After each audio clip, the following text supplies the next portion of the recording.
suis Alexander Mocanou, je joue Lucas. Je suis Wendy Zinc, je joue Valère.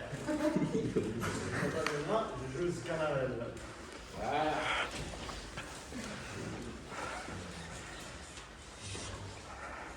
Allez, Ah là là là là là là là.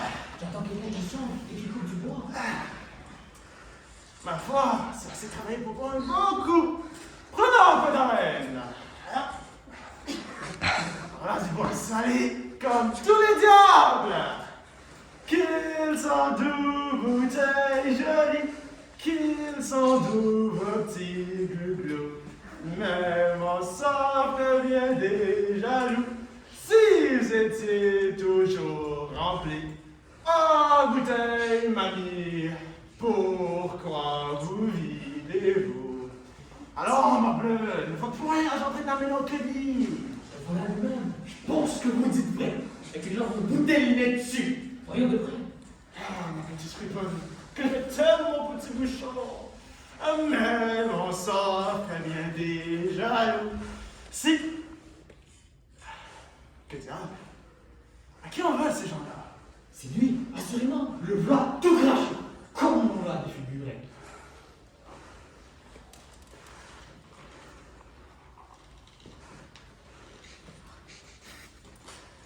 Ensuite, en me regardant, quel dessin là-dessus?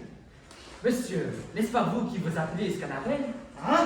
Quoi? Je vous demande si ce n'est pas vous qui se nomme Scanarelle. Oui et non, selon ce que vous les voulez. Nous ne voulons que lui faire toutes les civilités que nous pourrons. Ah! Parce que là, c'est moi qui se nomme Scanarelle. Monsieur, nous sommes ravis de vous voir. On nous a adressé à vous pour ce que nous cherchons. Et nous venons implorer votre aide dont nous avons besoin. Si c'est quelque chose, messieurs, qui dépend de mon petit négoce, je suis tout prêt à vous sauver. Monsieur, c'est trop de grâce que vous nous faites. Monsieur, couvrez-vous s'il vous plaît. Le soleil pourrait vous incommoder. Monsieur! Vous êtes ici! Voici des gens bien faits à la cérémonie. Monsieur, il ne faut pas trouver étrange que nous venions à vous. Les habiles gens sont toujours recherchés. Et nous sommes instruits de votre capacité. C'est vrai, messieurs, que je suis premier homme du monde pour faire des cragos. Ah, monsieur, Je n'y ai pas aucune chose, et il fait d'une façon qu'il n'a plus rien à dire. monsieur, ce n'est pas de cela dont il est question. Mais aussi, je les vends 117 leçons. Monsieur, ne parlons point de cela, s'il vous plaît. Je vous promets que je ne saurais les donner à moins. Monsieur, nous savons les choses. Ben, si vous savez les choses, vous savez que je les vends cela. Monsieur, si c'est moqué que... Je ne me moque point, je n'ai plus rien à battre. Parlons de façon de grâce. Vous en pouvez trouver à part, à moins, il y a Fagot et Fagot. Mais c'est pour ce que je fais. Eh, monsieur, laissons là ce discours. Je vous jure que vous ne les sauriez pas s'ils en valaient le double. Eh, fille. Non, en conscience, vous en payerez cela. Je vous parle sincèrement et ne suis pas ma faire. Faut-il, monsieur, qu'une personne comme vous s'amuse à cette grossière feinte, s'abaisse à parler la sorte, qu'un homme si savant, un fameux médecin comme vous êtes, veuille se déguiser aux yeux du monde et tenir enterré les beaux talents qu'il a? Il est fou. Monsieur, ne dissimulez point avec nous. Comment? Qu'est-ce que tripodage ne sert de rien? Je savons ce que je savons. Quoi donc? Que voulez-vous me dire? Pour qui me prenez-vous? Pour ce que vous êtes, pour un grand Un médecin. médecin, vous-même, je ne le suis point, ne l'ai jamais été. Voilà sa folie qu'il tient. Monsieur, ne veuillez point nier les choses davantage, et n'en venons point, s'il vous plaît, à de fâcheuses extrémités. À quoi donc? À certaines choses dont nous serions maris. Morbe, venez-en à tout ce qui vous plaira. Je ne suis point médecin, et ne sais ce que vous voulez dire. Je vois bien qu'il faut se servir du remède. Monsieur, encore un coup, je vous prie d'avouer ce que vous êtes. Investiguez, ne l'entourez point davantage. J'ai confessé à la fontaine que vous êtes médecin. J'enrage! Mais à quoi bon nier ce qu'on sait? Pourquoi toutes ces frais-là? À quoi est-ce que ça vous sert? Messieurs, en un mot, autant qu'en 2000, je ne suis point médecin! Vous n'êtes point médecin? Non! Vous n'êtes pas médecin? Non, vous dis-je! Puisque vous le voulez, il faut s'y résoudre. Ah, monsieur, arrêtez-moi cette violence. À quoi bon vous baillez la peine de vous battre? Je vous assure que j'en ai tous les regrets du monde. Par ma fille, j'en suis fâché, franchement.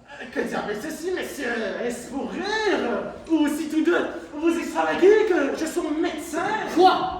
Vous ne vous rendez pas encore et vous vous défendez d'être médecin. Un diable emporte si je le suis! Il n'est pas vrai que vous soyez médecin. Ah non, la peste m'étouffe! Oui! Allez! Puisque vous le voulez, je suis médecin, apothicaire, même si vous le trouvez bon! Mieux consentir à tout que de ne pas s'aimer! Ah, monsieur, voilà qui va bien. Je suis ravi de vous voir raisonnable. Vous me boutez la joie au cœur quand je vous vois parler comme ça. Je vous demande pardon de toute mon âme. Je vous donne mon nom, excuse de la liberté que j'en ai prise. Ouais, serait-ce bien moi qui me tromperais? Serais-je devenu médecin sans m'en être aperçu? Monsieur, vous ne vous repentirez pas de nous avoir montré ce que vous êtes. Et vous verrez assurément que vous en serez satisfait. Mais, messieurs, dites-moi, ne vous trompez-vous point vous-même? Est-il bien assuré que je sois médecin? Oui, par ma figuière. Tout bon! Sans doute. Diable emporte, je le savais! Comment? Mais vous êtes les plus habiles médecins du monde. Ah! Un médecin qui a guéri je ne sais combien de maladies. Tu diable! Une femme était tenue pour morte il y avait 6 heures. Elle était prête à ensevelir lorsqu'avec une goutte de quelque chose, vous la fit revenir et marcher d'abord par la chambre. Un pesteur! Un petit enfant de 12 ans se laisse choir de quoi lui la tête, les jambes et les bras cassés. Et vous, avec je ne sais quel organ, vous fîtes costaud et se relève sur ses pieds, s'enfuit jouer à la France. Un diantre! Enfin, monsieur, vous aurez contentement avec nous et vous gagnerez ce que vous voudrez en vous laissant conduire où nous prétendons vous mener. Je dirais ce que je voudrais. Oui, Ah oui, je suis médecin, sans contredit. Et je l'avais oublié, mais je m'en souviens. De quoi est-il question? Où faut-il se transporter? nous vous conduirons. Il s'agit d'aller voir une petite fille qui a perdu la parole. Ma voix, je l'ai pas retrouvée. Il aime à rire. Alors, monsieur, Ça se demande un médecin. nous en prendrons une. Ah! Donnez cela à vous. Voilà où je mets mes sirops. Vous! Marchez là-dessus. Par ordonnance du médecin. Pas sans bien. Voilà un médecin qui te plaît. Je pense qu'il réussira, car il est bouffon. La la la.